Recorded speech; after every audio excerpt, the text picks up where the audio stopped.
For centuries, Jews were persecuted in almost all countries of Europe. Because of their faith, they were pushed to the fringes of society and in some cases completely excluded. The persecution of the Jews then reached its climax during the Second World War, one of the darkest chapters in history. In order to never repeat this history again, a plan was put into action that had been discussed since the 19th century. The Jews were to be given their own state in which they could live peacefully. Thus, in 1948, under the protection of the United States, the State of Israel was finally established in the Middle East. But in fact, the location in the Middle East was only one of many proposals. Originally, there were plans for a Jewish state in Albania, but there were also plans for a state in the United States, in Uganda, and in eastern Russia. In total, 30 different places were considered for a possible Jewish state. Today, we look at some of these places, see why these proposals were eventually discarded, and why it ended up being the Middle East. Enjoy the video.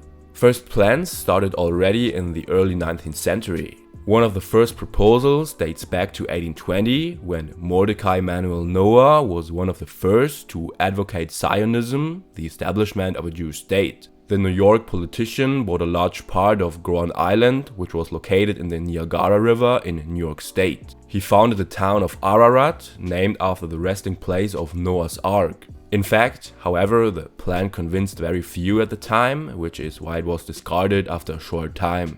The plan of the British was much more successful. They too advocated the homeland of their own for all Jews and therefore developed the British Uganda program. The goal was to give the Jewish people a part of British East Africa as their homeland. The British presented the offer to the founder of the Zionist Society, Theodor Herzl, who presented the plan at the 6th Zionist Congress in 1903.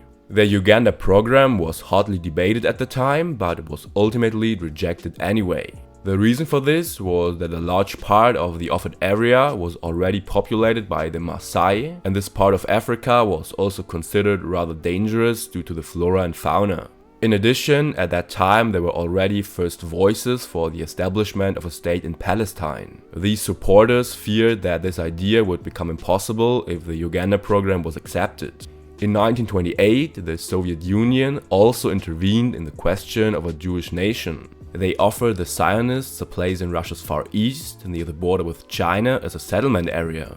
The Soviet leadership, however, did not do this as a disinterestedness, but pursued an active plan with the settlement of Jews in this area. It was the case that large parts of the far east of Russia were not settled at all at that time. Already for several decades, attempts had been made in vain to move settlers to this region. And now the Jews were to be moved to this region by propaganda. However, the Jewish community in the Soviet Union was mainly rooted in the West, in today's Ukraine and Belarus. Many Jews then accused Stalin of anti-Semitism, as it seemed that he wanted to remove the Jews as far as possible from the center of power in the Soviet Union.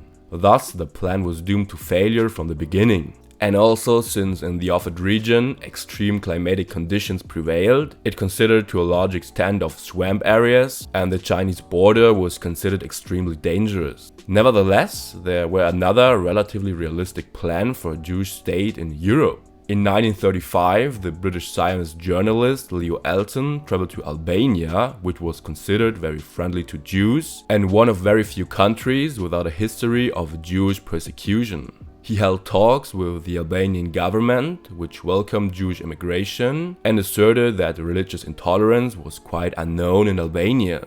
Thus, Leo Elton wrote in his travelogue, "There is no reason whatever to suppose that Jewish settlers would not live in complete harmony with the various elements of the population. The land also had the advantage of being completely cut off from industrialized Europe, yet offered extremely fertile soil for agriculture.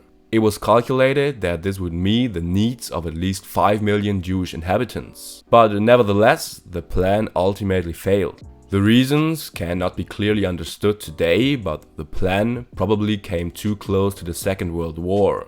The systematic persecution of Jews in Europe was already in full swing, and in 1939, Albania was finally occupied by Italy and later by the German Reich. And after the war, the establishment of a Jewish state in Palestine was then promoted by the United States, causing all other plans to be discarded. Nevertheless, even during the World War, the Albanians' appreciation for the Jews was evident. Indeed, despite occupation by the Axis powers, all the Jews of the country were hidden and protected so that all survived. After the war, the number of Jews was even greater than before, since Albania was considered a safe anchor in a war-torn Europe. So, that was it with the video. I hope you enjoyed it. If yes, I really recommend you my last video. Just click here and we will see us in the next video. Enjoy!